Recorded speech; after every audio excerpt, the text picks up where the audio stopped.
Hello all, welcome and welcome back to my YouTube channel. आज के इस video में हम यूजीसी नेट जेआरएफ के रिगार्डिंग बात करने वाले हैं और जो भी स्टूडेंट इस बार दिसंबर 2025 का नेट जेआरएफ देने वाले हैं एग्ज़ाम, उन सभी के लिए वीडियो हेल्पफुल होगी। तो और इसके रिगार्डिंग जो भी आप लोगों का डाउट है वो आप कमेंट सेक्शन में पूछ सकते हैं, ठीक है। तो स्टार्ट करते हैं वीडियो को। तो सबसे पहला जो सवाल है वो यही है, यूजीसी नेट होता क्या है। तो अगर हम बात करें नेट जेआरएफ की तो दो बॉडी है, यानी एक CSIR है और एक है यूजीसी। तो जो भी ह्यूमैनिटीज़ वाले सब्जेक्ट हैं और भी अदर सब्जेक्ट्स हैं, यानी साइंस के भी कुछ सब्जेक्ट यूजीसी के अंडर में आते हैं और बेसिकली जो टेक्निकल और जो साइंस से रिलेटेड जो सब्जेक्ट्स हैं वो सब कुछ कंडक्ट कराया जाता है CSIR के थ्रू, ठीक है। तो अगर हम अपनी बात करें, यानी अगर आप लिटरेचर के स्टूडेंट हैं या फिर आप सोशल साइंस के स्टूडेंट हैं, तो आप सभी का जो सब्जेक्ट है वो यूजीसी के अंडर आता है और यूजीसी इसका एग्ज़ाम कंडक्ट करवाती है, ठीक है।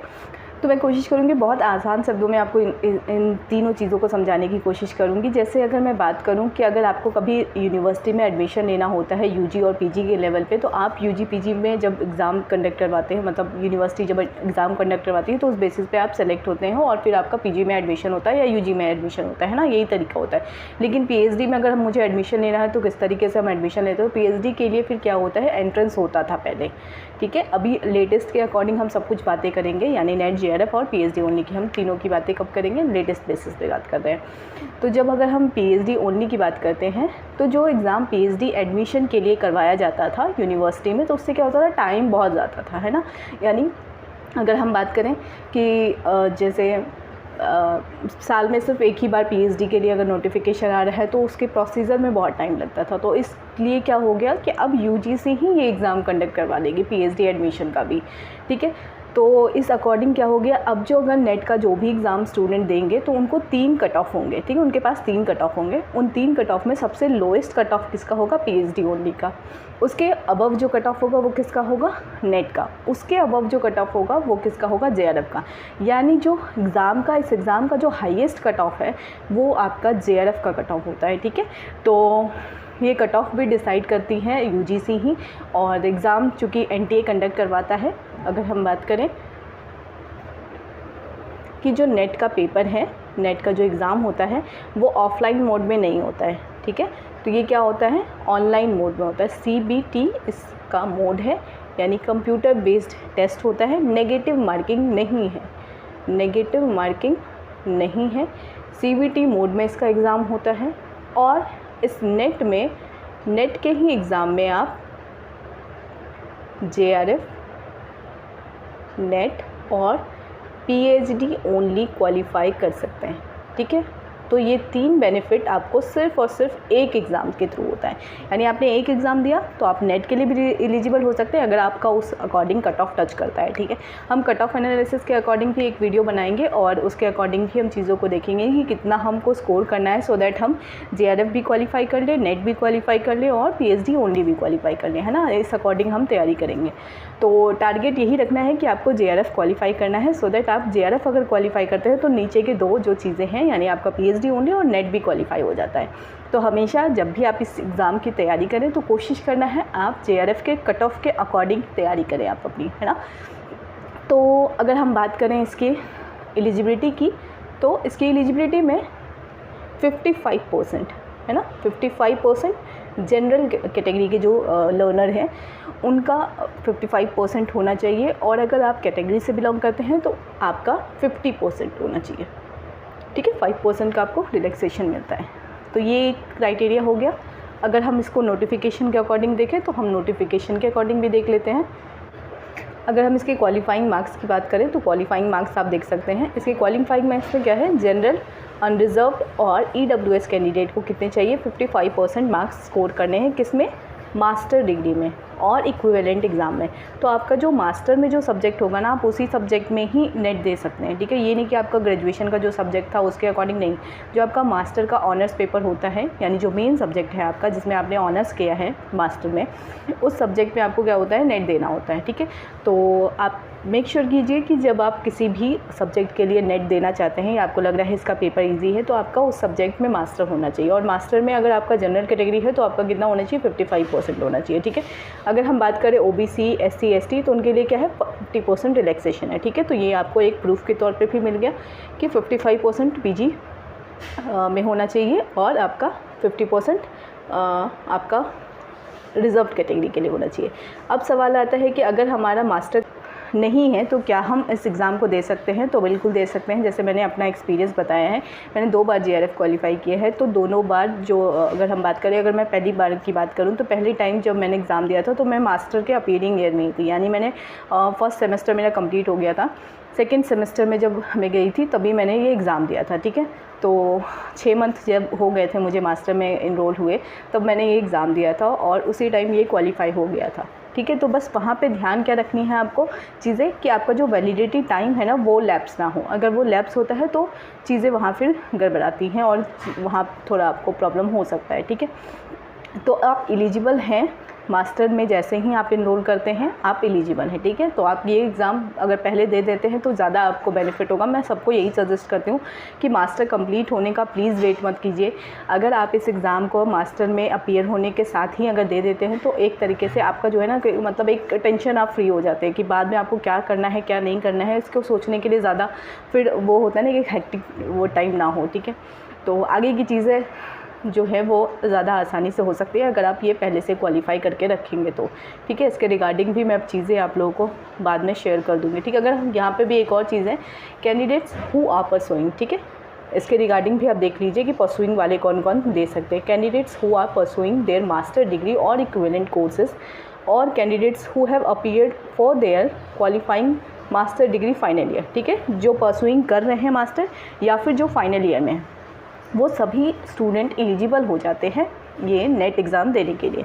तो यहाँ तो आपको क्लियरली मेंशन कर दिया गया है कि आप मास्टर के अपीयरिंग ईयर में भी नेट का एग्ज़ाम दे सकते हैं, ठीक है। तो इसके लिए टेंशन नहीं लेना कि हम मास्टर कंप्लीट करेंगे तभी जाके हम एग्ज़ाम देंगे, तो नहीं। आप जिस सब्जेक्ट में मास्टर कर रहे हैं उसी सब्जेक्ट में आपको अप्लाई करना है, ठीक है। तो एलिजिबिलिटी का जो क्राइटेरिया है वो तो आप लोग को ईजिली समझ में आ गया होगा कि अपीयरिंग स्टूडेंट वाले जो कैंडिडेट है वो इसके लिए एलिजिबल हो जाता है, ठीक है। मैं एक वीडियो शेयर कर दूंगी, उसमें फिर मैंने इसी रिगार्डिंग आप लोगों को बताया था, लेकिन शायद आप लोगों ने वो वीडियो नहीं देखा है, ठीक है। तो अगर हो सके तो वो वीडियो देख लीजिए, और अगर कोई इससे रिगार्डिंग डाउट होगा तो इस वीडियो या उस वीडियो के कमेंट सेक्शन में पूछ सकते हैं, ठीक है। तो यहाँ पर भी वही चीज़ है कि जैसे आपका जो स्टूडेंट जो भी हैं उनका जो है वो 2 साल में, हाँ यहाँ पे एक क्राइटेरिया यही है कि आप जब भी अपीयर होते हैं मास्टर के लिए, अपीयरिंग वालों के लिए हैं, ठीक है। जो परस्यूइंग कर रहे हैं मास्टर उनके लिए, जिनका हो गया है कंप्लीट, उनके लिए तो एलिजिबिलिटी यही है कि आपका 50% या 55% अगर जनरल से हैं तो वो होना चाहिए मास्टर में। और जो अपीयरिंग में है यानी जो परस्यू कर रहे हैं अपनी मास्टर को, उसके लिए क्या है कि उनका जब भी एग्ज़ाम वो दे रहे हैं विदिन 2 ईयर उनका वो जो मास्टर है वो कंप्लीट हो जाना चाहिए। यानी कि अगर आप फर्स्ट ईयर में अप्लाई कर रहे हैं तो मास्टर का कोर्स ही 2 साल का है, तो वो आराम से आप कर सकते हैं, ठीक है। तो और मास्टर में मुझे नहीं लगता कि किसी को क्रॉस लगता होगा, है ना। तो ईज़िली आप मास्टर कंप्लीट कर सकते हैं अपने 2 साल के अंदर। तो ये एक चीज़ है कि आप जब भी एग्ज़ाम दें उसके 2 साल तक आपका वो क्या होना चाहिए, मास्टर कंप्लीट हो जाना चाहिए। तो ये तो मेरे हिसाब से आप लोग कर लोगे, है ना। मतलब अगर आप एक साथ 2 चीज़ अगर परस्यू करने की कोशिश कर रहे हो या फिर इस चीज़ में इंडल्ज हो रहे हो, तो ऑब्वियस सी चीज़ है कि आप जो 2 चीज़ों को हैंडल करने में कैपेबल हो, है ना। अगर हम तीसरी इसकी क्राइटेरिया की बात करें तो हाँ, एक और चीज़ जो है वो ये मैं बता दूँ, जैसे मैंने बताया कि 3 कैटेगरी है ना, एक नेट है, एक JRF है और एक PhD ओनली है। तो जब आप मास्टर के अपीयरिंग ईयर में दे रहे हैं ना, परस्यू कर रहे हैं, जब जो मास्टर कंप्लीट कर लेते हैं उनके लिए किसी चीज़ में कोई डाउट नहीं है, उनका कोई दिक्कत नहीं आने वाला है, ठीक है। उनको जो भी प्रॉब्लम होगी बस PhD में एडमिशन के लिए और जॉब के लिए सिलेक्शन के लिए जो भटकना पड़ेगा वही होगा। अदरवाइज़ जो प्रॉब्लम हो सकती है वो परस्यूइंग वालों के लिए वो क्या वो देख लेते हैं हम, ठीक है। अगर मैं बात करूँ नेट की, तो नेट आपका लाइफ टाइम है, ठीक है। तो नेट के लिए आपको दोबारा कभी नहीं कुछ देना पड़ता है, तो इसके लिए कोई दिक्कत ही नहीं है। तो आपका सिर्फ नेट का वैलिड कब होगा, जब आप 2 साल में क्या करोगे, अपना मास्टर कंप्लीट कर लोगे, ठीक है। तो वो आसानी से आप लोग कर सकते हो। तो आपका जो नेट का प्रॉब्लम है वैलिडिटी का, वो कोई प्रॉब्लम, कोई इशू उसमें नहीं आने वाला। जेआरएफ के वैलिडिटी में क्या प्रॉब्लम आ सकता है कि जो जेआरएफ की वैलिडिटी होती है ना, वो 3 साल होती है। इस 3 साल के अंदर आपको पीएचडी में एनरोल लेना होता है। तो अगर आप मास्टर के अपीयरिंग ईयर में, है ना, अगर अपीयरिंग ईयर में ही आप जेआरएफ क्वालिफाई कर लेते हैं, तो अपीयरिंग ईयर से आप क्या कर रहे हो, अपना 2 साल कंप्लीट करने का, यानी कि जो भी आपको टाइम लग रहा है मास्टर कंप्लीट करने में, तो उस मास्टर कंप्लीट करने में आपका इस 3 साल से भी कुछ टाइम जा रहा है ना। तो यानी कि अगर आप 2 साल लगा रहे हो मास्टर कंप्लीट करने में, तो यहाँ से 3 साल में से आपका जो 2 साल है वो आपका सिर्फ मास्टर कंप्लीट करने में रह गया। आपके पास बचेगा फिर कितना साल जेआरएफ के लिए, 1 साल। यानी कि इस 1 साल में आपको किसी भी यूनिवर्सिटी में एडमिशन लेना है पीएचडी के लिए, तभी आप इस जेआरएफ का बेनिफिट ले पाओगे। जेआरएफ में कोई दिक्कत नहीं है, जेआरएफ का कभी आपको बेनिफिट मतलब पॉइंट्स लेना हो, जैसे पॉइंट्स भी होते हैं इसके, पॉइंट्स लेना हो तो आपको पॉइंट्स मिलेंगे। लेकिन फेलोशिप जो फंडेड फाइनेंशियली जो सपोर्ट की बात अगर मैं करूँ, तो फाइनेंशियल सपोर्ट आपको तभी मिलेगा जब आप 3 साल के अंदर किसी भी यूनिवर्सिटी में पीएचडी में एनरोल होते हो, ठीक है। अगर आप 3 साल के अंदर पीएचडी में एनरोल नहीं होते तो आपको फाइनेंशियल बैकअप नहीं मिलेगा, भले ही आप जेआरएफ क्वालिफाइड हो। तो आपको ये मेक श्योर करना है कि आपको जल्दी से जल्दी अपना जो मास्टर है वो कंप्लीट करना है, अगर आप अपीयरिंग ईयर में ही जेआरएफ क्वालिफाई कर देते हो, ठीक है। तो मेरी प्रीवियस वीडियो को आप ज़रूर इस चीज़ के रिगार्डिंग मेंशन करना और उसको ज़रूर वहाँ देखना। मैंने ये सब चीज़ें पहले भी बता दी कि अगर आप अपीयरिंग ईयर में कर रहे हैं तो बहुत चीज़ों को देखकर, सोचकर, समझकर और पहले से प्लान बनाना है कि अगर आपका जेआरएफ क्वालिफाई होता है तो आपको कहाँ कहाँ एडमिशन लेना है, किस किस तरीके से काम करना है, ठीक है। तो ये एक चीज़ है। फ़िलहाल अभी टेंशन इसी चीज़ के लिए लेनी है कि आपको अपना मास्टर जो है वो 2 साल में कंप्लीट कर लेना है, सो दैट आपका जो ये जेआरएफ का जो 1 साल है ना, उसमें आप थोड़ा स्ट्रगल करो पीएचडी में एडमिशन लेने के लिए। और एडमिशन अगर 1 साल के अंदर मिल गया तो आपको इसका बेनिफिट जो है, फाइनेंशियल बेनिफिट है, वो मिलेगा, ठीक है। अगर हम पीएचडी ओनली की बात करें तो यहाँ पे फिर दिक्कत क्या आएगी कि जो इसकी वैलिडिटी है ना वो सिर्फ 1 साल है। तो अगर आप मास्टर ही 2 साल कंप्लीट करने में लगाओगे तो आपका जो 1 साल है वो तो चला ही गया ना। तो पीएचडी ओनली वाला जो क्राइटेरिया है ना, ये सिर्फ और सिर्फ पीएचडी में एडमिशन लेने वाले स्टूडेंट के लिए है। तो कोई दिक्कत नहीं है। आपके लिए जो ज़रूरी चीज़ें हैं वो क्या है, आपका नेट और जेआरएफ, है ना। तो पीएचडी ओनली उनके लिए है जिनका नेट भी क्वालिफाई नहीं हो पा रहा, जेआरएफ भी क्वालिफाई नहीं हो पा रहा, तो एटलीस्ट पीएचडी ओनली के सहारे वो मतलब पीएचडी करने का ख्वाब पूरा कर सकते हैं ना। तो ये उन लोगों के लिए है। लेकिन अगर आपका नेट जेआरएफ है तब भी आप पीएचडी में आराम से एलिजिबल हैं, ठीक है। तो कोशिश करना है, टारगेट आपको जेआरएफ का कट ऑफ रखना है और जेआरएफ के कट ऑफ के अकॉर्डिंग, जेआरएफ की वैलिडिटी के अकॉर्डिंग अपनी तैयारी करनी है, ठीक है। मास्टर 2 साल में ही कंप्लीट कर लेना, आप लोग कर लोगे, इस चीज़ के लिए दिक्कत नहीं है, ठीक है। पॉइंट सी है, candidates belonging to the third gender category are eligible to draw the same relaxation in fee age and eligibility criteria for NET, ठीक है। इसमें भी तो कोई दिक्कत नहीं है आप लोगों का,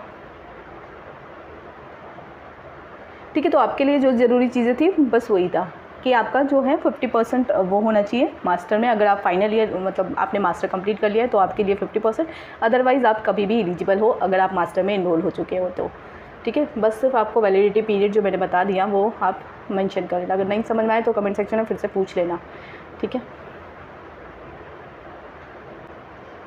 तो आप लोगों को नेट पता चल गया, जेआरएफ पता चल गया और पीएचडी ओनली पता चल गया। पीएचडी ओनली कैटेगरी जो है नया, वो इसीलिए स्टार्ट हुआ है क्योंकि अगर किसी को पीएचडी में एडमिशन लेना है ना, जैसे यूजी में लिया, पीजी में लिया, फिर पीएचडी में एडमिशन लेना है, तो पीएचडी में एडमिशन लेने के लिए एंट्रेंस कंडक्ट करवाती थी यूनिवर्सिटी। अब यूनिवर्सिटी एंट्रेंस कंडक्ट नहीं करवाएगी, वो कंडक्ट कौन करवा रही है, अब यूजीसी नेट। और इसी एग्ज़ाम के थ्रू आपका क्या होगा, पीएचडी ओनली क्वालिफाई हो गया, फिर आप अलग अलग यूनिवर्सिटी में अप्लाई करते हो पीएचडी के लिए, है ना। तो ये पीएचडी ओनली कैटेगरी उन्हीं लोगों के लिए, इसकी वैलिडिटी 1 साल है। यानी कि जब आपने क्वालिफाई किया, आपका सर्टिफिकेट इशू हुआ, सर्टिफिकेट इशू होने से 1 साल के अंदर ही आपको एडमिशन लेना होता है। अगर आपने एडमिशन नहीं लिया तो ये वाला क्या होता है, कैंसिल हो जाता है और फिर आपको फिर से ये एग्ज़ाम देना होता है। फिर अगर आप दोबारा क्वालिफाई करते हो तब जाकर के आप फिर से अप्लाई कर सकते हो पीएचडी के लिए, ठीक है। तो ये इसका जो रोल है सिर्फ और सिर्फ पीएचडी तक है, पीएचडी ओनली का। और नेट जेआरएफ का जो बेनिफिट है वो आपको लॉन्ग लास्टिंग है, यानी कि आपको आगे भी बहुत सारे बेनिफिट इसके मिलेंगे, ठीक है। तो ये चीज़ ध्यान में रखने आप लोगों को बताया कि आप जब भी तैयारी करेंगे इस एग्ज़ाम के लिए आपको क्या करना है, जेआरएफ को कट ऑफ को देखना है और उसके अकॉर्डिंग तैयारी करनी है, ठीक है। तो ये जो यहाँ पे असिस्टेंट प्रोफेसर लिखा है ना, ये बेसिकली नेट है, ठीक है। वहाँ नेट की जगह क्या लिखाया जाता है सर्टिफिकेट में, असिस्टेंट प्रोफेसर, यानी अपॉइंटमेंट एज या फिर एलिजिबल फॉर असिस्टेंट प्रोफेसर, ये लिखा होता है, ठीक है। तो इससे कंफ्यूज नहीं होना कि आप असिस्टेंट प्रोफेसर मतलब सर्टिफिकेट के थ्रू असिस्टेंट प्रोफेसर बन जाएंगे, ऐसा नहीं होता है, ठीक है, क्योंकि वो सिर्फ और सिर्फ एलिजिबिलिटी टेस्ट है। आपको जब भी कभी वैकेंसी आएगी असिस्टेंट प्रोफेसर के लिए तो वहाँ पे आप अप्लाई करते हैं, अप्लाई करने के बाद वहाँ इंटरव्यू होता है, ठीक है। तो ऐसे ही सिलेक्शन नहीं होता, डायरेक्ट वहाँ पहले इंटरव्यू होगा, इंटरव्यू में आपका सिलेक्शन हो जाता है, तभी आप असिस्टेंट प्रोफेसर बनते हैं, ठीक है। तो ये सिर्फ और सिर्फ एलिजिबिलिटी है। तो मैंने जैसे बताया कि JRF अगर आप टारगेट लेकर चलेंगे, चूँकि JRF का जो कट ऑफ होता है वो इन दोनों कट ऑफ से क्या होता है, हाई होता है, ठीक है। यानी कि पहले PhD ओनली का कट ऑफ होता है सबसे लोएस्ट, उसके बाद नेट का होता है, फिर उसके बाद JRF का होता है। तो जो बच्चे सिर्फ इतने कट ऑफ को टच करते हैं उनका PhD ओनली क्वालिफाई होता है। जो बच्चे नेट के कट ऑफ को टच करते हैं उनका PhD ओनली और JRF भी क्वालिफाई होता है। और जो बच्चे JRF की कट ऑफ को टच करते हैं उनका नेट भी होता है, PhD ओनली भी होता है और JRF भी होता है। तो ये तीनों हो जाता है उनका क्लियर एक ही एग्ज़ाम के थ्रू, ठीक है। और जैसे यहाँ पर भी इस नोटिस में भी यही बताया गया कि अगर आप JRF क्वालिफाई करते हैं इट मीन्स आपका JRF में भी यस है, यानी नेट भी आपका यस है और PhD ओनली भी यस है। लेकिन अगर आप JRF क्वालिफाई नहीं करते हैं, यानी आप नीचे ही हैं, ठीक है, कट ऑफ रेंज से क्या है, नीचे ही हैं, यानी आपने सिर्फ नेट के कट ऑफ को टच किया है, तो आपका क्या होगा, सिर्फ नेट क्लियर होगा, PhD ओनली क्लियर होगा। अगर आप नेट के कट ऑफ को भी टच नहीं कर पाते हैं, है ना, नेट के कट ऑफ को भी टच ना करके आप कहाँ PhD ओनली तक ही अगर आप रुक जाते हैं, यानी उसी के कट ऑफ को टच करते हैं, तो ना आपका JRF हो पाएगा ना आपका नेट हो पाएगा, आप सिर्फ और सिर्फ PhD ओनली के लिए एलिजिबल होंगे। और PhD ओनली की एलिजिबिलिटी की जो वैलिडिटी है वो क्या है, 1 साल, विदिन 1 ईयर आपको क्या करना है, इसके लिए एडमिशन के लिए अप्लाई करना है। नहीं हो पाया अगर 1 साल के भीतर अगर एडमिशन, तो ये सर्टिफिकेट इनवैलिड, ठीक है। आपको दोबारा फिर से एग्ज़ाम देना होगा, फिर से आप 1 साल के लिए वैलिडेट मतलब एलिजिबल हो जाते हैं PhD में एनरोल होने के लिए। एडमिशन मिला तो आपका ये सर्टिफिकेट वैलिड हो जाएगा, यानी इस सर्टिफिकेट के बेसिस आपने एडमिशन ले लिया। इसके बाद आपका ये सर्टिफिकेट कहीं मायने नहीं रखता, ठीक है, PhD ओनली का। लेकिन JRF और नेट का जो सर्टिफिकेट है ना, वो आपके PhD कंप्लीट करने के बाद भी वैल्यू देता है, यानी असिस्टेंट प्रोफेसर में बहुत रोल प्ले करता है ये, ठीक है। एक सवाल रिजर्वेशन को लेकर हो सकता है, तो यहाँ पे रिजर्वेशन कैटेगरी में अगर हम देखें तो जो UGC नेट JRF का जो बेनिफिट मिलता है उसमें 15% जो स्टूडेंट होते हैं वो SC कास्ट के होते हैं, 7.5% जो स्टूडेंट होते हैं वो शेड्यूल ट्राइब के होते हैं, 27% OBC नॉन क्रीमी लेयर, है ना। जो OBC का जो बेनिफिट मिलता है वो नॉन क्रीमी लेयर का होता है, जो क्रीमी लेयर वाले OBC होते हैं उनको इसका बेनिफिट नहीं मिलता है। इसके बाद अगर हम देखें तो 10% जो जनरल कैटेगरी से हैं और जिनका EWS है, ठीक है, तो EWS से जो बिलोंग करते हैं, जिनके पास वो सर्टिफिकेट होगा, उनको 10% का रिलैक्सेशन मिलेगा, यानी उनको 10% उनकी सीट रिजर्व होगी। बाकी जो 5% है वो PWD के साथ जो स्टूडेंट होंगे वो भी 40% से जो ज़्यादा वाले डिसेबल पर्सन है उनके लिए ये बेनिफिट, उनको ये कैटेगरी में बेनिफिट मिलेगा, ठीक है।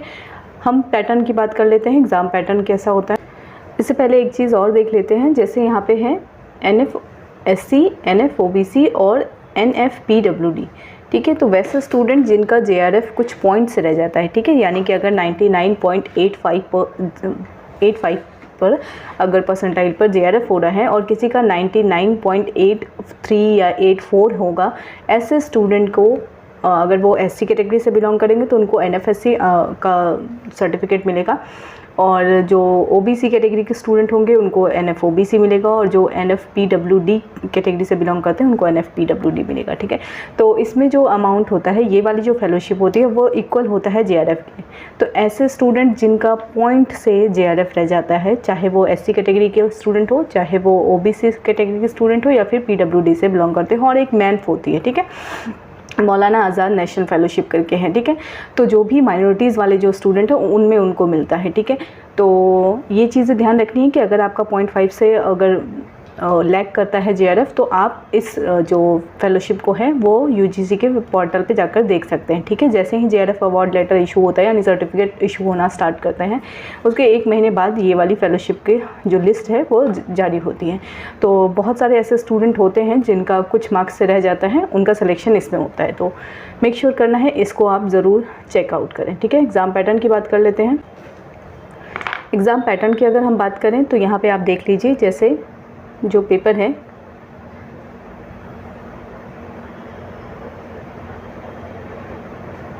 ठीक है, the test paper will consist of 2 section, one is paper 1 and other is paper 2 your subject related, ठीक है।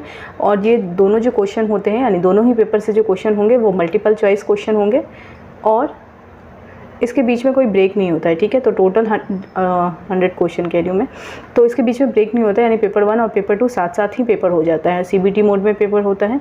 अगर हम बात करें पेपर 1 की, तो पेपर 1 में मार्क्स 100 होते हैं, क्वेश्चन कितने होते हैं 50 होते हैं, ठीक है। और इसमें जो पेपर 1 है intends to assess the teaching research aptitude से रिलेटेड होता है, ठीक है। इसका सिलेबस जब मैं शेयर करूँगी तब फिर आप डिटेल में जानेंगे। तो टोटल नंबर ऑफ क्वेश्चन कितने हैं 50 क्वेश्चन है और जो मार्क्स हैं वो टोटल 100 मार्क्स हैं। आपको ओवरऑल जो टाइमिंग दिया हुआ है वो 3 आवर्स का है, तो 3 आवर का जो है 3 घंटे का आपका पेपर होगा, 3 घंटे का पेपर होगा।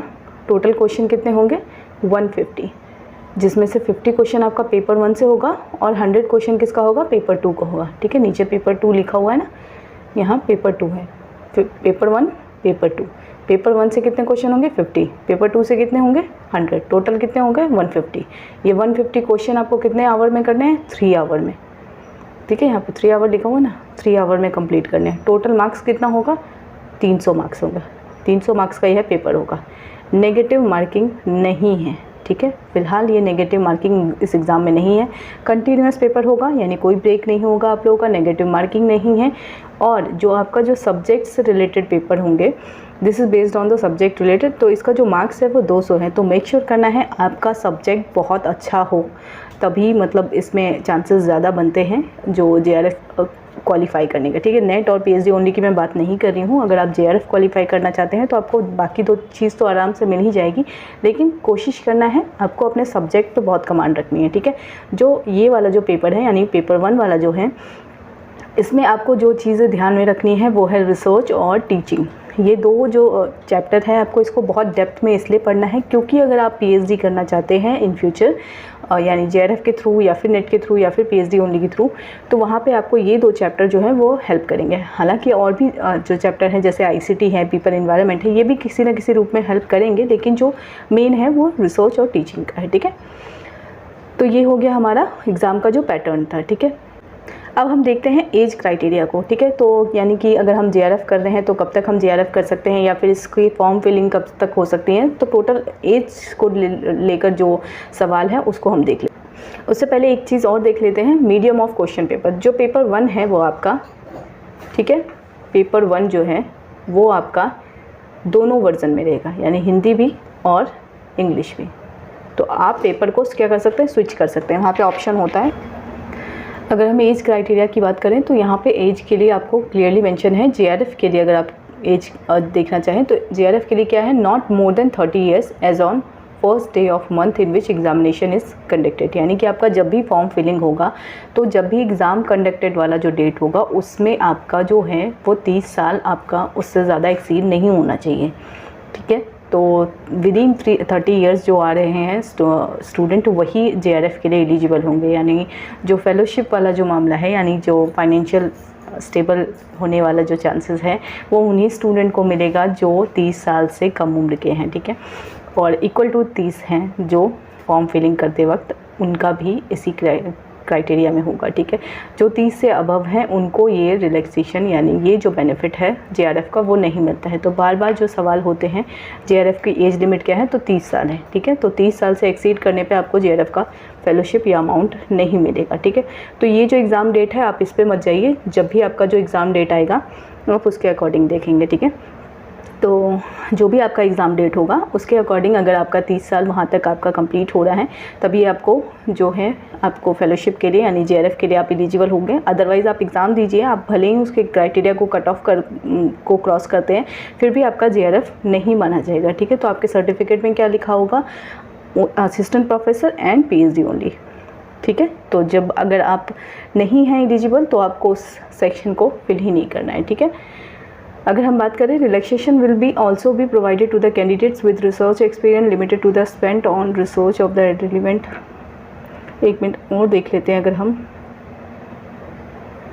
हाँ एक और चीज़ क्या है कि 5% का जो रिलैक्सेशन है, relaxation up to 5 years is provided to the candidate who belongs to OBC NCL central list of OBC, अगर वो सेंट्रल लिस्ट में है, उनका जो कैटेगरी है ओबीसी का, अगर वो सेंट्रल लिस्ट में है तभी वो मान्य होगा।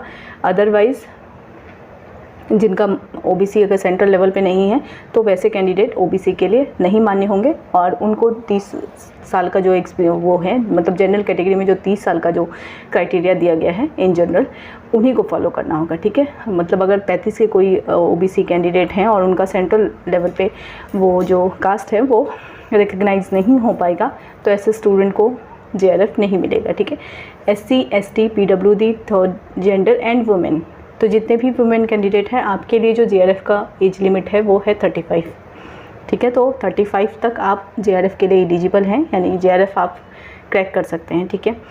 और जो एससी, एसटी और पीडब्ल्यू और थर्ड जेंडर के जो कैटेगरी के लोग हैं उनको भी इसका बेनिफिट मिलेगा 35 एज तक, ठीक है। और जो जनरल कैटेगरी के लोग हैं उनको कितना है 30। तो आप ये देखिए, अगर हम मेन की बात करें, इन जनरल की बात कर रही हूँ कि जनरल में जो मेन कैटेगरी है उनका 30 है और फीमेल कैटेगरी के लिए क्या है 35 है, ठीक है। तो एज का ये हो गया जेआरएफ के लिए। अब हम बात करते हैं असिस्टेंट प्रोफेसर के लिए। तो असिस्टेंट प्रोफेसर के लिए कोई एज लिमिट नहीं है, ठीक है, कि आप कभी भी दे सकते हैं वो नेट के लिए, ठीक है। यानी कि आप अगर 55 साल भी हो गया है आपका तब भी आप नेट दे सकते हो, 65 हो गए, 75 हो गए, तब भी आप नेट दे सकते हो। अगर पीएचडी में एडमिशन लेने की बात किया जाए कि पीएचडी में एडमिशन लेना है, उसके लिए अगर मुझे पीएचडी ओनली वाला सर्टिफिकेट चाहिए तो पीएचडी ओनली के लिए भी आपका कोई एज क्राइटेरिया नहीं है, ठीक है। तो आप 75 की उम्र में भी पीएचडी में एडमिशन ले सकते हैं बाय क्वालिफाइंग दिस एग्ज़ाम।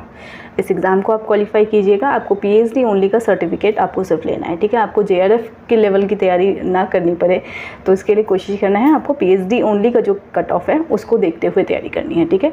तो यही है, एक तो ये एक चीज़ थी एज क्राइटेरिया को लेकर के। अगला हम देख लेते हैं सिलेबस, ठीक है, कि सिलेबस जो है वो क्या है पेपर 1 और पेपर 2 दोनों के लिए। तो ये है आपका पेपर 1 का सिलेबस, ठीक है। पेपर 1 का जो सिलेबस है वो इंग्लिश मीडियम में अभी मैं बात कर रही हूँ। इंग्लिश में जो इसका सिलेबस है वो भी है गिवन, और आपका जो हिंदी मीडियम में है वो भी आपका गिवन है, ठीक है।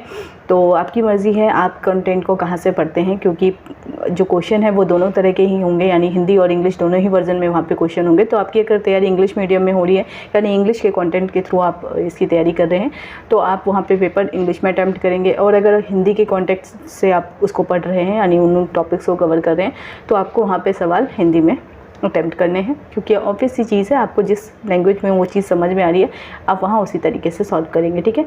जो पेपर 2 है उसका भी सिलेबस हम देखेंगे, लेकिन पेपर 2 का हम हिंदी का सिलेबस देखेंगे, ठीक है। आप अपने अपने सब्जेक्ट का पेपर 2 यूजीसी के वेबसाइट से डाउनलोड कर लेंगे, ठीक है। तो पेपर 1 सबका कॉमन होने वाला है, तो यूजीसी नेट जेआरएफ जो भी देंगे उन सभी का पेपर 1 जो होता है वो कॉमन होता है, ठीक है। और इसका एग्ज़ाम जो होता है वो, यानी अगर हम हिंदी की बात करें तो पहले क्या होता था कि पहले एक ही शिफ्ट में पेपर होता था, तो जितने ज़्यादा कैंडिडेट इसमें अप्लाई करेंगे उतनी ज़्यादा ये शिफ्ट में जाएगा, ठीक है। पेपर यानी शिफ्ट में पेपर होंगे, यानी फर्स्ट शिफ्ट में आपका हो सकता है या सेकेंड शिफ्ट में किसी का पेपर हो सकता है। लेकिन जितने कम स्टूडेंट होते हैं उतना ही ये क्या होता है कि जो कह सकते हैं जो पेपर है वो एक ही शिफ्ट में कंडक्ट हो जाता है, इस तरीके से ये भी होता है, ठीक है। तो ज़्यादा पेपर भी नहीं होते हैं, तो अगर आप प्रैक्टिस करना चाहें तो बुक्स के रिगार्डिंग जब हम बात करेंगे तो वहाँ देख लेंगे। फिलहाल अगर हम देखें पेपर 1 की बात करें, पेपर 1 जो है हमारा इंग्लिश मीडियम में है। तो इसमें जो पहला यूनिट है वो है टीचिंग एप्टीट्यूड। जैसा कि मैंने बताया कि टीचिंग एप्टीट्यूड और रिसर्च एप्टीट्यूड जो है वो आपको ध्यान में रखना है। पहला है टीचिंग एप्टीट्यूड, जिसमें आपको teaching concept, objective level of teaching यानी मेमोरी लेवल है, अंडरस्टैंडिंग लेवल है, रिफ्लेक्टिव लेवल है, इनसे क्वेश्चन पूछे जाते हैं। कैरेक्टरिस्टिक एंड बेसिक रिक्वायरमेंट से क्वेश्चन पूछे जाते हैं। लर्नर कैरेक्टरिस्टिक क्या होता है, फैक्टर अफेक्टिंग टीचिंग है ना, टीचिंग को क्या क्या फैक्टर अफेक्ट करते हैं, लर्नर का क्या रोल है, टीचर का क्या रोल है, जो मटीरियल्स जो इन बिटवीन काम करते हैं है ना प्रोवाइड करने के लिए, उसका क्या रोल है, या इंस्ट्रक्शनल फैसिलिटीज़ क्या क्या होती हैं, लर्निंग इन्वायरमेंट कैसा होना चाहिए, मेथड ऑफ टीचिंग क्या क्या हो सकती हैं, है ना, इंस्टीट्यूशन ऑफ हायर लर्निंग में, जैसे यहाँ पे स्वयं प्रभा, मूक्स, इन सब चीज़ों को एग्जाम्पल के फॉर्म में दिया हुआ है। तो इन सब को आपको पढ़ना होता है। टीचिंग सपोर्ट सिस्टम क्या हो सकता है, ट्रेडिशनल, मॉडर्न, आईसीटी बेस्ड, इस बेसिस पे भी, क्योंकि अब हम टेक्निकल चीज़ों पे ज़्यादा रिलाई करने लगे हैं, तो उस बेसिस पे भी जो चीज़ें हैं वो अफेक्ट करती है टीचिंग को, है ना। तो इवैल्यूएशन सिस्टम क्या होना चाहिए, ये जो सबसेक्शन है हमको टीचिंग के अंतर्गत पढ़ना है, ठीक है। अगर हम यूनिट 2 की बात करें तो यूनिट 2 में हमारे रिसर्च एप्टीट्यूड है, ठीक है। ये चैप्टर थोड़ा आपको अभी थोड़ा ऐसा हार्ड जैसा लग रहा होगा, लेकिन जब आप पढ़ना स्टार्ट करेंगे तो आपको बहुत इंटरेस्ट वो आएगा इसमें, इसको पढ़ते वक्त, ठीक है। तो अगर हम रिसर्च एप्टीट्यूड की बात करें तो रिसर्च में meaning, types and characteristics of research है, पॉजिटिविज्म क्या होता है, पोस्ट पॉजिटिविस्टिक अप्रोच क्या होता है, ये सब कुछ सवाल इससे पूछे जाएंगे। उसी तरीके से अगर हम देखें तो मेथड ऑफ रिसर्च के रिगार्डिंग है, experimental research, descriptive, historical, qualitative, quantitative, और भी बहुत सारे रिसर्च के मेथड्स हैं जिसमें यहाँ पे नहीं दिया गया है, ठीक है। कुछ कुछ जिसमें टाइप्स ऑफ रिसर्च में और भी हैं, स्नोबॉल सैम्पलिंग, मतलब सैम्पलिंग के अलग अलग तरीके हैं, तो वो भी रिसर्च के अंतर्गत आ जाते हैं।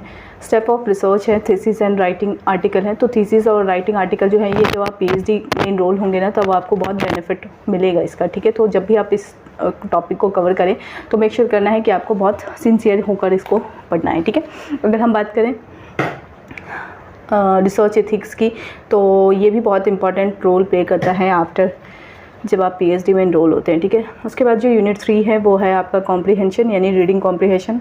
आपका पैसेज होगा गिवन, अगर आप इंग्लिश मीडियम में करेंगे तो उसमें इंग्लिश में पैसेज होगा, और अगर आप हिंदी मीडियम में उसको कन्वर्ट करते हैं तो आपका हिंदी में पैसेज आएगा, ठीक है। उसमें 5 क्वेश्चन होंगे, उसको सॉल्व करना है। उसी तरीके से एक क्वेश्चन और एक यूनिट है यूनिट 4 यानी कम्युनिकेशन। कम्युनिकेशन में आपको meaning, types and characteristic of communication पढ़ना है, effective communication, verbal, non verbal और interculture, group communication, classroom communication. तो ये सब कुछ कहीं ना कहीं टीचिंग से लिंक करते हुए आपको पढ़ना है, ठीक है। बैरियर क्या क्या हो सकते हैं कम्युनिकेशन में, है ना, मास मीडिया और सोसाइटी किस तरीके से हेल्प करती है कम्युनिकेशन में। फिर नेक्स्ट जो यूनिट है वो यूनिट 5 है, मैथमेटिकल और रीजनिंग एप्टीट्यूड। इसमें आपको क्या होते हैं, जो सवाल होते हैं वह साइलो से होते हैं, साइलोजिज्म आपने पढ़ा होगा, है ना, ये है। फिर आपका नंबर सीरीज़ से लेकर के सवाल हो सकते हैं, मतलब रीजनिंग के जितने भी क्वेश्चन हैं वो हो सकते हैं, मैथ्स के भी क्वेश्चन इसमें आएंगे, ठीक है। तो ये मैथमेटिकल रीजनिंग है जिसमें आपको बता दिया है नंबर सीरीज़ है, लेटर सीरीज़ है, कोड्स है, रिलेशनशिप वाला जो होता है ना, ब्लड रिलेशन वाला जो क्वेश्चन होता है वो भी पूछा जाता है इसमें। मैथमेटिकल एप्टीट्यूड में टाइम एंड डिस्टेंस से क्वेश्चन हो सकते हैं, रेशियो से क्वेश्चन हो सकते हैं, प्रोपोर्शन से क्वेश्चन हो सकते हैं, परसेंटेज, प्रॉफिट, लॉस और इंटरेस्ट से रिगार्डिंग जो क्वेश्चन होते हैं वो भी इसमें आएंगे। यूनिट 6 जो है वो लॉजिकल रीजनिंग है, जिसमें आपको जितने भी दर्शन है ना, यानी फिलॉसफी के जितने भी टर्म्स है ना वो आपको इसमें लॉजिकल रीजनिंग में पढ़ना होता है, ठीक है। अगर हम यहाँ पे देखें तो यहाँ मूड्स एंड फिगर है, फॉर्मल एंड इनफॉर्मल पॉलिसीज़ हैं, यूजेस ऑफ लैंग्वेज है, कोनोटेशन डिनोटेशन ऑफ टर्म्स है, क्लासिकल स्क्वायर ऑफ अपोजिशन है, इवैल्यूएटिंग एंड, ये सब कुछ आप अगर PYQ करेंगे तो आपको चीज़ें उस तरीके से समझ में आने लगेगी कि क्या क्वेश्चन पूछा जाता है, क्या क्या टॉपिक है और इसमें क्वेश्चन कैसे पूछे जाते हैं, ठीक है। अगर हम इसमें देखें तो आपका डिडक्टिव और इंडक्टिव अप्रोच क्या हो सकती है, एनालॉजीज़ जो आती हैं यानी, है ना, रिलेशन ऑप्ट करने वाला, वो इसमें क्वेश्चन पूछा जाता है। वेन डायग्राम के क्वेश्चन होते हैं। फिर इंडियन लॉजिक जैसे मैंने बताया ना कि मीन्स ऑफ नॉलेज है, फिलोसफिकल टर्म्स जैसे प्रमाण है, प्रत्यक्ष, परसेप्शन, अनुमान, इन्फेरेंस, उपमान, कंपैरिजन, शब्द, ये सब कुछ आपने फ़िलासफ़ी में पढ़ा होगा, ठीक है। जिनका सब्जेक्ट फ़िलासफ़ी होगा वो बेटर अंडरस्टैंड कर पाएंगे, ठीक है। तो मेरा सब्सिडरी सब्जेक्ट ग्रेजुएशन के टाइम ये सब्जेक्ट था, तो मुझे थोड़ा इसकी वजह से इसको बेनिफिट मिल चुका है, ठीक है। तो यानी ये वाला जो यूनिट था वो उस वजह से मुझे थोड़ा आसान लगा, ठीक है। यह स्ट्रक्चर ऑफ काइंड ऑफ अनुमान, व्याप्ति, हेतुभास, ठीक है। तो जिन्होंने फ़िलासफ़ी पढ़ा होगा अच्छी तरीके से उनको ये इंडियन लॉजिक से रिलेटेड जो इंडियन फ़िलासफ़ी है वो अच्छे से आपको समझ में आएगी। तो ये वाला जो यूनिट है वो पूरी तरीके से इंडियन फ़िलासफ़ी भी है। तो अगर आप इस यूनिट को समझना चाहते हैं तो आप बेसिक इंडियन फ़िलासफ़ी की बुक को भी रेफ़र कर सकते हैं। यूनिट 7 जो है वो DI का है, डाटा इंटरप्रिटेशन का है। इसमें आपको नॉर्मली जो है वो टेबल फॉर्म में क्वेश्चन होंगे, उससे क्वेश्चन से मतलब उस टेबल से आपको एवरेज के भी क्वेश्चन निकल सकते हैं, SI के भी क्वेश्चन निकल सकते हैं, परसेंटेज के क्वेश्चन निकल सकते हैं, प्रॉफिट लॉस के क्वेश्चन निकल सकते हैं। तो ये डिपेंड करता है कि जो लेवल है वो एग्ज़ाम का किस तरीके से सेट हो रहा है, ठीक है।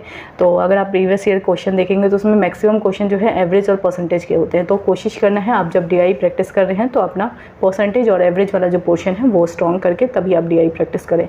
जो यूनिट 8 है वो आपका ICT से रिलेटेड है। जैसे मैंने बताया कि ICT, टीचिंग एप्टीट्यूड और रिसर्च एप्टीट्यूड, ये 3 जो है आपको PhD के टाइम पे भी बेनिफिट मिलेगा। तो मेक श्योर करना है जब आप इन सभी यूनिट्स को पढ़ें तो आप अच्छी तरीके से इसे कवर करें, ठीक है। तो आईसीटी में जनरल एब्रिविएशन है, जैसे अगर आपसे पूछ लिया जाएगा सीपीयू का फुल फॉर्म क्या होता है या फिर एएलयू का फुल फॉर्म क्या होता है, इस तरीके से सवाल कभी कभी फुल फॉर्म के रिगार्डिंग भी हो सकते हैं, या फिर गवर्नमेंट क्या क्या ऐसा आईसीटी प्रोग्राम्स लॉन्च कर रही है जिससे हायर एजुकेशन में बेनिफिट मिलता है। तो ये सब जो सवाल हैं वो इस कैटेगरी में आते हैं, ठीक है। अगला जो सवाल है, अगला जो पॉइंट है, यानी यूनिट 8 हो गए, यूनिट 10 है, सॉरी यूनिट 9 है पीपल एंड एनवायरनमेंट, यानी जो इन्वायरमेंट को जो चीज़ें अफेक्ट करती हैं या फिर उसके बेनिफिट में जो भी चीज़ें प्रोग्राम लॉन्च होती है उससे रिलेटेड ही इसमें सवाल होते हैं, ठीक है। डेवलपमेंट एंड एनवायरनमेंट है, ह्यूमन एंड इन्वायरमेंट इंटरेक्शन है, इन्वायरमेंटल इश्यूज़ हैं, ठीक है, जैसे नॉइज़ पोल्यूशन हो गया, सॉइल पोल्यूशन हो गया, इसके रिगार्डिंग सवाल होंगे। एनर्जी को लेकर एक सवाल हो सकता है ना। इन्वायरमेंट प्रोटेक्शन एक्ट को लेकर है, मॉन्ट्रियल प्रोटोकॉल है, रियो समिट है, कन्वेंशन ऑन बायोडाइवर्सिटी है, तो इनसे रिलेटेड जो पेरिस एग्रीमेंट है इन सब को लेकर सवाल पूछे जाते हैं कि क्योटो प्रोटोकॉल में बेसिकली पूछा गया है एसडीजी एमडीजीज गोल जो हैं उसके रिगार्डिंग सवाल होते हैं। तो जब आप इन सभी यूनिट्स के PYQ को जब देखेंगे तब आपको चीज़ें समझ में आएगी कि आपको पढ़ना कैसे है, ठीक है। और अगर कोई डाउट हो तो वो इसी वीडियो के कमेंट सेक्शन में आप पूछ सकते हैं मुझसे। यूनिट 10 की अगर हम बात करें तो हायर एजुकेशन में है। ओवरऑल सभी यूनिट्स एक दूसरे से किसी न किसी तरीके से लिंक है, लेकिन फिर भी उन सभी को एक दूसरे से अलग बनाते हुए अलग सब टॉपिक दिया गया है, ठीक है। हायर एजुकेशन की बात करें तो इसमें institution of higher learning and education in ancient India, इसमें जितने भी जो एंशिएंट जो यूनिवर्सिटी हैं, अगर जो पुरानी यूनिवर्सिटी है उनका आपको इस्टेब्लिशमेंट कब हुआ है उसके अकॉर्डिंग पूछ सकते हैं कि सवाल के एनसीईआरटी का पब्लिकेशन कब, मतलब इस्टेब्लिशमेंट कब हुआ है, वो सवाल हो सकता है। Evolution of higher learning and research in post independence India, professional and technical skill based education, value education and environment education, policies governance and administration. तो इन सभी यूनिट से, ये तो हो गया आपका पेपर 1 का सिलेबस इंग्लिश मीडियम में, ठीक है। इन सभी यूनिट से 5 question each carrying 2 marks are to be set from each module, ठीक है। यानी कि आपके जैसे अगर 10 यूनिट है, ठीक है, ये अगर हम मान लेते हैं 1 यूनिट है, ये 2, ये 3, ये 4, ये 5, ये 6, ये 7, ये 8, ये 9, ये 10, ठीक है। तो इन सभी से 5-5 क्वेश्चन होंगे। तो ऐसे करके टोटल क्वेश्चन कितने हो जाएंगे 50, यानी DI से 5 क्वेश्चन, टीचिंग एप्टीट्यूड से 5 क्वेश्चन, ऐसे करते करते टोटल क्वेश्चन कितने हो जाएंगे 50 होने चाहिए। और इन सभी क्वेश्चन का वेटेज कितना होगा, यानी कि अगर एक यूनिट अगर हम पर्टिकुलरली लेते हैं टीचिंग एप्टीट्यूड, तो टीचिंग एप्टीट्यूड से कितने सवाल पूछे जाएंगे 5, और ये 5 क्वेश्चन कितने वेटेज का होगा 10, ठीक है। यानी एक क्वेश्चन 2 मार्क्स के हैं। तो आपको ये ध्यान रखना है, नेगेटिव मार्किंग नहीं है, तो क्वेश्चन तो सारे अटेम्प्ट करने हैं, ठीक है। यानी अगर टोटल 150 क्वेश्चन आपसे पूछे जा रहे हैं पेपर 1 और पेपर 2 दोनों को मिला के, तो आपको 150 क्वेश्चन अटेम्प्ट करने हैं, ठीक है। 150 क्वेश्चन आप अटेम्प्ट करेंगे तभी आप चांसेस रखिए, क्योंकि अगर आप छोड़ कर आएंगे तो फिर इस मामले में है ना कि जब नेगेटिव मार्किंग नहीं है तो आपको एटलीस्ट क्वेश्चन सारे अटेम्प्ट करने चाहिए, ठीक है। तो हर यूनिट से कितने सवाल पूछे जाएंगे 5 सवाल पूछे जाएंगे। टोटल वेटेज क्या होगा हर यूनिट का, वो है 10, ठीक है। अब हम देखते हैं हिंदी मीडियम का पेपर, ठीक है। पेपर 1 का ही हिंदी मीडियम देख लेते हैं, क्योंकि कुछ स्टूडेंट ऐसे भी होंगे जिनका जो मीडियम है वो हिंदी ऑप्ट करना चाहेंगे। तो ये है आपका हिंदी का पेपर, यानी मतलब पेपर 1 जो है वो हिंदी मीडियम में। सामान्य प्रश्न पत्र, शिक्षण और शोध अभिवृत्ति, ठीक है। तो यही है teaching aptitude and research aptitude, paper का नाम ही है यही। तो जनरल पेपर है ये, और ये सभी UGC जो एग्ज़ाम दे रहे हैं UGC नेट JRF का, उनका सबका ये कॉमन पेपर होगा, ठीक है। चाहे वो साइंस के स्टूडेंट होंगे, यानी साइंस के भी कुछ डिसिप्लिन आते हैं UGC में, और चाहे वो फ़िलासफ़ी के हों, चाहे वो सोशल साइंस के हों, चाहे वो पॉलिटिकल के हों, चाहे वो हिंदी हो, संस्कृत हो, सबका ये पेपर 1 कॉमन होगा, ठीक है।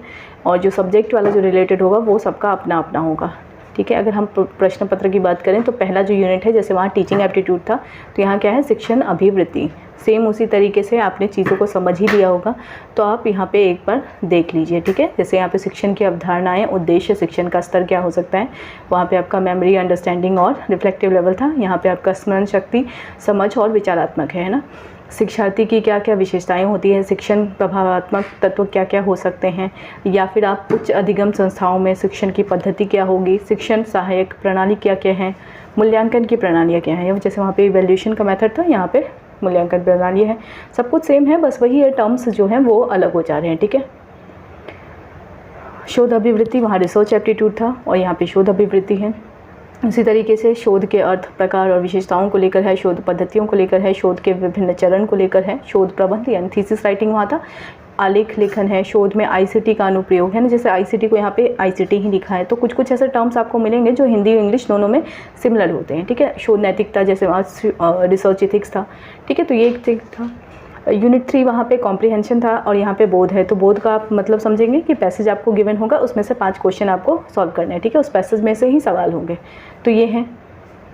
इकाई 4 जो है संप्रेषण है, वहाँ पे कम्युनिकेशन था, तो कम्युनिकेशन से रिलेटेड यहाँ पे सवाल होंगे। संप्रेषण का क्या अर्थ होता है, प्रकार क्या होता है, अभिलक्षण क्या होती हैं, प्रभावी संप्रेषण किस तरीके से कर सकते हैं, और सोशल मीडिया और जो सोसाइटी है वो किस तरीके से इसको हेल्प करती है, तो जन मीडिया और समाज, है ना। तो यहाँ पे ये यूनिट होगा। यूनिट 5 की अगर हम बात करें तो गणितीय तर्क और अभिवृत्ति है, तो वहाँ मैथमेटिकल रीजनिंग एंड एप्टीट्यूड था, है ना। तो ये एक चीज़ है, तो वहाँ पे तर्क के प्रकार है, मतलब बेसिकली सवाल जो है वो सेम ही होंगे, बस आपको जो है देखना ये है कि कुछ कुछ चीज़ें जो हैं शब्दावली में परिवर्तन हो सकती है। जैसे अगर हम बात करें रिसर्च के कुछ कुछ टर्म्स जो हैं वो अलग हो सकते हैं, ठीक है। जब आप उसको हिंदी में देखेंगे तो बिल्कुल ही अलग मीनिंग होगा, और हिंदी में मतलब जैसे एक बता रही हूँ कि अगर परिभाषा जैसे होता है ना कि शब्दों से आप पहचान लेते हैं, तो वो नहीं आप कर पाएंगे, ठीक है। जो शब्द होते हैं वो बहुत क्लिष्ट हो जाते हैं फिर यहाँ आके हिंदी में। इकाई 6 की अगर हम बात करें तो युक्ति युक्त तर्क है यहाँ पे, तो यहाँ पे है आपका, वहाँ पे लॉजिकल रीजनिंग है ना। यूनिट 6 यहाँ पे युक्ति युक्त तर्क है, तो यहाँ पे भी युक्ति युक्त तर्क की अगर हम बात करें तो इसमें भी जैसे मैंने वहाँ बताया फिलॉसफी के अगर आप स्टूडेंट रहे होंगे, अगर नहीं भी हैं तो भी आप नॉर्मल इंडियन फिलॉसफी को अगर रेफ़र करेंगे इस बुक के लिए, मतलब इस यूनिट के लिए किसी बुक को, तो आपका ये वाला जो पोर्शन है वो कंप्लीट हो जाएगा। इकाई 7 की बात करें तो आंकड़ों की व्याख्या, डाटा इंटरप्रिटेशन है, ठीक है। वहाँ पर DI है, DI यानी डाटा इंटरप्रिटेशन, जिसमें आपको क्या होगा, टेबल फॉर्म होगा, टेबल फॉर्म में कुछ कुछ डाटा दिए होंगे, उस बेसिस पे आपको सवाल पूछे जाएंगे, यानी उसमें सवाल जो है वो आपके परसेंटेज के सवाल भी हो सकते हैं, या फिर आपके जो प्रॉफिट लॉस है उसके सवाल हो सकते हैं, ठीक है, या फिर आपका एवरेज से संबंधित सवाल होंगे, ठीक है। तो ये 3 जो सवाल हैं वो मैंने देखा है कि DI में पूछे जाते हैं, प्रॉफिट लॉस, परसेंटेज, एवरेज, ठीक है। यूनिट 8 जो है वो ICT से रिलेटेड है, इसमें भी ICT सामान्य संक्षिप्तियाँ यानी जो फुल फॉर्म्स जो होते हैं ना, वो जैसे VDU का फुल फॉर्म पूछ लिया जाएगा, शब्दावली क्या है, इंटरनेट, इंट्रानेट, ईमेल, तो इससे रिगार्डिंग सवाल होंगे। ICT और सुशासन से रिलेटेड सवाल होंगे। नेक्स्ट है यूनिट 9 लोक विकास और पर्यावरण, पीपल इन्वायरमेंट था वहाँ, है ना, तो एंड डेवलपमेंट या, तो ये चीज़ें हैं। तो यहाँ पर भी उसी तरीके से जैसे आपको दिया गया है, पर्यावरण संरक्षण अधिनियम से संबंधित प्रश्न हैं, जो भी अब तक जो कमेटी बैठी हैं इसके रिगार्डिंग पर्यावरण से, इन्वायरमेंट से रिलेटेड, उसके रिगार्डिंग सवाल होंगे। अगला यूनिट है यूनिट 10 उच्च शिक्षा यानी हायर एजुकेशन सिस्टम, तो इसमें भी सवाल जो हैं वो उसी तरीके से बनेंगे, ठीक है, यानी हायर एजुकेशन से रिलेटेड, यानी कि कौन कौन सी ऐसी जो इंस्टीट्यूशन है जो इस्टेब्लिश हुई हैं हायर एजुकेशन से रिलेटेड, UGC के इस्टेब्लिश कब हुआ था, या फिर आपसे पूछा जाएगा NCERT का इस्टेब्लिशमेंट क्या हुआ, ICSSR का इस्टेब्लिशमेंट कब हुआ था। तो ये सब जो सवाल हैं वो इसके रिगार्डिंग आएंगे, ठीक है। तो यहाँ पर भी सेम चीज़ मेंशन है कि प्रत्येक यूनिट से 2-2 अंकों का सवाल होगा और 5 प्रश्न पूछे जाएंगे प्रत्येक यूनिट से, ठीक है, यानी 1 2 3 4 5 6 7 8 9 10 यूनिट है पेपर 1 में, इससे 5 सवाल होंगे, इससे 5 सवाल होंगे, टोटल कितने हो जाएंगे प्रश्न, ऐसे करके 50 सवाल हो जाएंगे। 50 सवाल कितने मार्क्स का होगा, 100 मार्क्स का, ठीक है। अब हम बढ़ते हैं अपना मेन टॉपिक यानी हिंदी, जो पेपर 2 है। जिन भी स्टूडेंट का हिंदी सब्जेक्ट नहीं है वो अपने अपने सब्जेक्ट का पेपर जो है वो या सिलेबस जो है वो डाउनलोड कर लें UGC के मेन वेबसाइट से। हम